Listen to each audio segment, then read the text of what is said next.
room right now, put them on the floor right here, it changes, right? I mean, none of us would come up and start chewing on the pig. It's a process. And I'm basically here to show you that process of how you convert this animal into this product. Because for many of us, it's kept secret. You know, unless we seek it out, unless we want to know where our food is coming from, it will be kept from us. I mean, just think about it. If you buy an apple in the store, you can go and you can look on the label and you can call that farm and say, hey, I'd like to check out where my apples come from. I'm pretty sure the farm would say, okay, fine, come on down. If you said I had a group of kids I want to take, they said, sure, come on down. We want to film it. It's just a bunch of apple trees, but why not? If you look on the back of Mr. Oscar Mayer right here, 1-800 number, if you call them up and say, hey, I'd like to check out where my bacon is coming from, can I visit the factory farm? What do you think he's going to say? No. Well, I got a group of students. We want to see where our food is coming from. Hell no. You know, I mean, of course you're not going to be allowed to see it. And if I want to film it, no, it's kept from us. Why should we not know what we're participating in and what we are putting in our bodies? Because, again, this is not just an animal rights issue. I mean, what happens when they go to the bathroom? They live in it. They live in it. And I hate to be graphic, but if every one of us took a shit right now and we just had to sit here, it would literally make us sick. And it would become part of our body. It would become part of our meat. Well, this is what we're consuming. This is not something you pasteurize out. This is not something you cook out. They're literally living in their own excrement, their own feces. I mean, we wonder about swine flu, bird flu, mad cow disease. None of these diseases would come about if we weren't raising animals for food. If I take a pig and put it on your nose, you smell a pig. If I take a knife and slice that pig in half and put that on your nose, now you smell the stench of death. There's a process involved. Now, what I usually ask kids is I say, look, let me bring a pig into the room, put him on that side of the room. Let me put a butcher's knife on that side of the room. I mean, how many people would be willing to pick up the knife and take the life of that animal?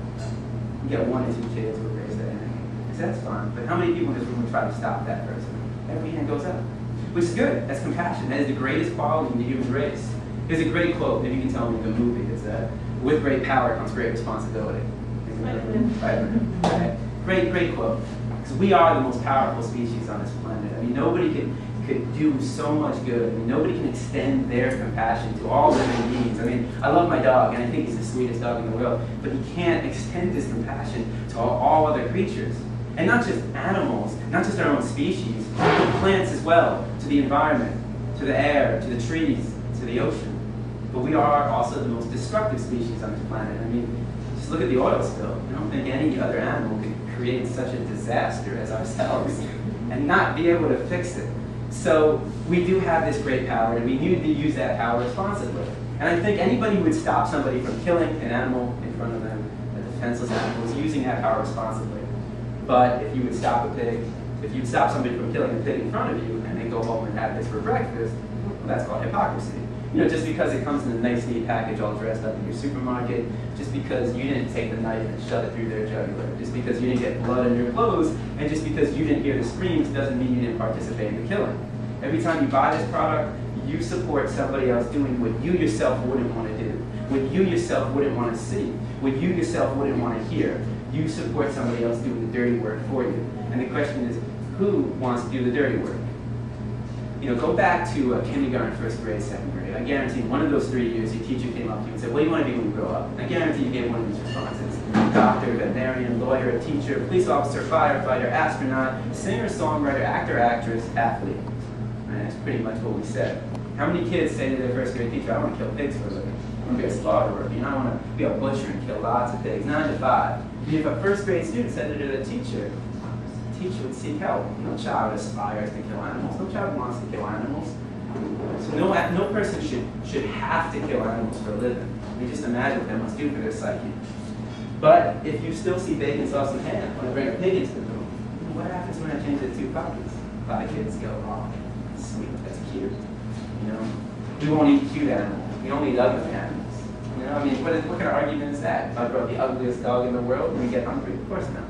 It's simply that our culture tells us, this is your pet, this is your food.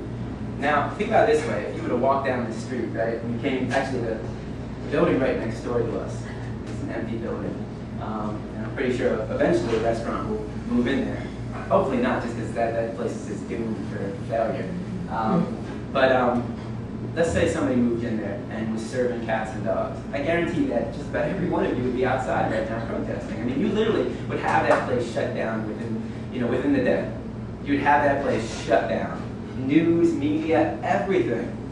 Walk down the street, you'll come to a steakhouse. There doesn't be anybody protesting out there.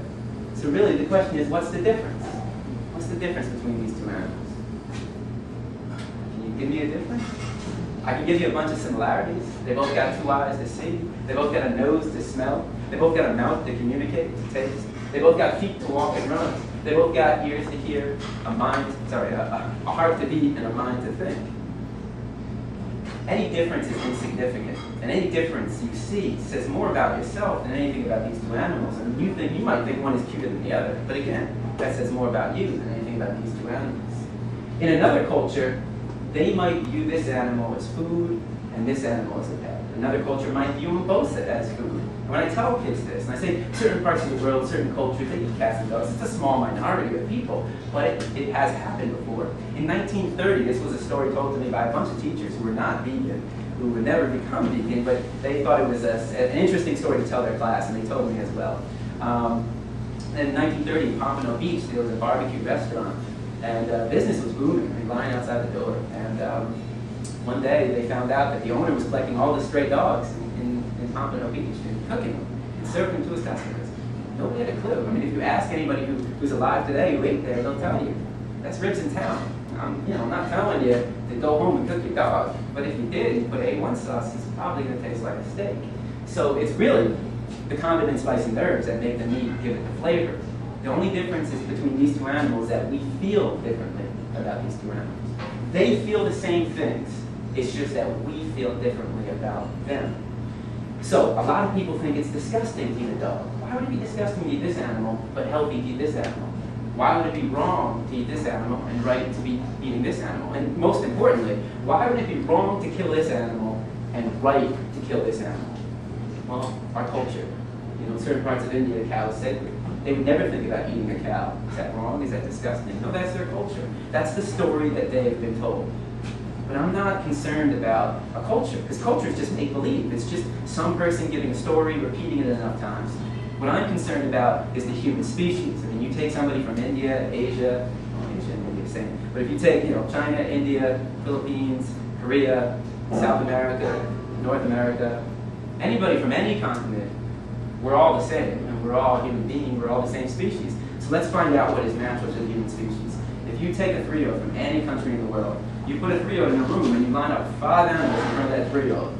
A pig, a dog, a cow, a cat, and a chicken. 5 animals in front of a 3-year-old. Do you think the 3-year-old is going to know which one to pet and which one to eat? What's the 3-year-old probably going to do? Try to pet them all. The 3-year-old has to be thought, no, don't pet him, eat him. Pet him, love him. That's what we were taught. That's what our culture tells us. We didn't choose our diet. Our diet is a learned behavior. Our parents chose our diet for us based upon the cultural story. If we were given the choice as a child, we would all be vegan. None of us would be eating meat, dairy, or eggs. Why? Because nobody would want to kill an animal. No child wants to kill an animal. No child would want to pay somebody else to kill that animal. Think about it this way. If you put a baby in a crib, here's your social experiment, and on the right side a baby chicken, on the left side an apple, which one do you think the baby's going to try to play with, and which one do you think the baby's going to try to eat? Most likely pick up the inanimate object, in that case the apple, and put it in his or her mouth. The thing that's moving, in this case the thing being the chick, will pique the baby's interest. If the baby tries to eat the chick, most likely the chick will pack or run away. Now, if you walked into a room with a baby in a crib, playing with an apple, and chewing on the head of a live chick, what do you think of that baby? A lot of people think that's a demon baby. You can allow that demon baby to play with your baby? Probably not. So if it's not all right for a baby to cause harm to an animal, even when they don't know any better, why does it become more acceptable as we get older? When we do know better, when we do know the difference between a baby chick and an apple. And the question is, do we find it acceptable to cause harm to an animal? Let's find out. If you were to walk outside right now and you saw somebody taking a baseball bat to a dog's head, what would you do? Well, yeah, every one of us would take some course of action, at the very least would call the police. Because we recognize that as a violation of this animal's right to be free from harm. We all are given that right. Whether you believe in God or not, we're all given that right to be free from harm. A lot of people say, but other animals eat other animals. They don't have a choice. Tigers don't have a choice. And I also don't see tigers sitting in a room right now with some tiger standing up here with a bunch of pictures of deer saying, you know what, deer have feeling, guys. Let's start eating more tofu. They can't do that. Perhaps our intelligence is of a greater extent than theirs, because they can't do that. They can't reason these things like we can, and we have a choice in this game. They don't. Now, if you were to walk outside and you saw somebody taking a baseball bat to a pig's head, would your emotional response not be identical? Of course it would, because you recognize the similarities and not the difference. We know that they're equal. Just like you knew the blue circle and red circle were equal, that story comes in, and that kind of screws with your instincts. You go against them. Every time we sit down for a meal, we create that division. We create the separation that doesn't exist, not in reality. So we recognize that all animals have feelings, right? Would anybody argue with that? A lot of kids will say, how do we know? And every other kid will jump on that one. Yeah, but how do we know that humans have feelings? If I said to you right now, it's the happiest day of my life, would you believe me? Hopefully not, no offense, So how do you know if somebody's happy? Facial features, right? They're smiling. They're jumping up and down. Maybe they're laughing. And I would say that laughing, they say music is the universal language. Laughter. Because I can take anybody from any continent, any country, put them in this room, and they start laughing, we know they're happy. They don't have to speak our language. Dogs, cats, any animal, they do the same thing. Wag a tail, jump up and down, play with their family, roll in the mud. Right? And they do that not because they're dirty, filthy animals. They do that to keep their bodies cool. They don't have sweat glands.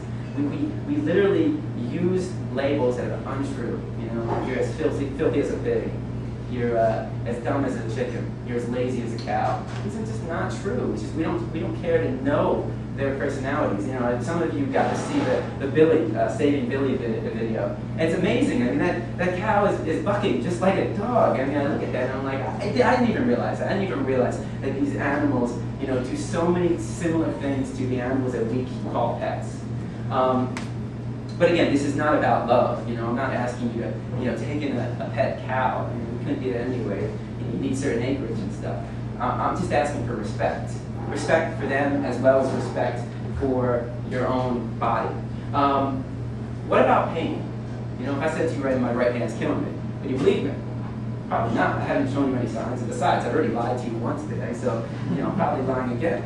So there's only one person in this room who knows if my right hand's killing me. That's me, of course. But if I were to trip over this chair right here, now my head gets the side of that chair, I start bleeding profusely out of my head, and I'm screaming on the ground. No one's pain, right? Here's the test. You take your hand and put it over a flame. What happens? It burns. Your reaction? You pull back and scream. You take a dog's paw, put it over a flame. What's the reaction? Pull back and scream. You take a pig's leg, put it over a flame. Same reaction. Take a dog, a pig, a cow, a chicken, a goat, a duck, a horse, a rat, a mouse. Any animal's living, put a body part of the flame, they all have the same reaction. Take a vegetable. Actually, before we get to the vegetable, you take a fish. You take a fish out of water, and what's their reaction? They start foaming.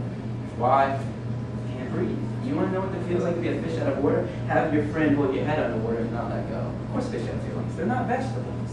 They're living, feeling, sentient beings. Just like our cats, just like our dogs, just like us. But if you take a vegetable, you take a fruit, you take a strawberry, you put it over a flame, it melts. It doesn't have feet to run away. It doesn't have a mouth to scream. It doesn't have eyes to see, a nose to smell, ears to hear, a heart to beat, a mind to think. And before you say clients have feelings, they don't have a nervous system. Without a nervous system, you can't feel pain and happiness the way that animals and humans can. So this is what separates the plant from the animal. When did we learn this? We learned this as a child, right? And how did we learn this? Well, we learned it if we had a cat or dog. We learned it by walking outside and looking at the squirrels and the ducks and the iguanas and noticing that if we get too close, they run from us because they're scared. That if we have food in our hands, they come to us because they desire to have what we are going to give them. In fact, today we show kids lots of movies to get them to recognize that animals have feelings. The funny thing is that all these movies are about the animals we eat. Cows, chickens, pigs, fish. And what's the common theme out of most of these films? They're running. They're running for their life. No animal wants to die. No animal wants to be dinner on your plate. And we root for these animals. Even the biggest pig eater in the world is rooting for Wilbur. Nobody wants to see Wilbur make the bacon. Chicken run. I mean, we root for the chickens. And how many of us go after we see chicken run to KFC? We're not making that connection. We root for them, we eat them as well. Babe, how many kids watch the movie Babe? fall in love with Dave, and they go home, and as a child, I fed Dave for dinner. I mean, these movies, I tried to look up to see if like McDonald's and Burger King and Wendy's had like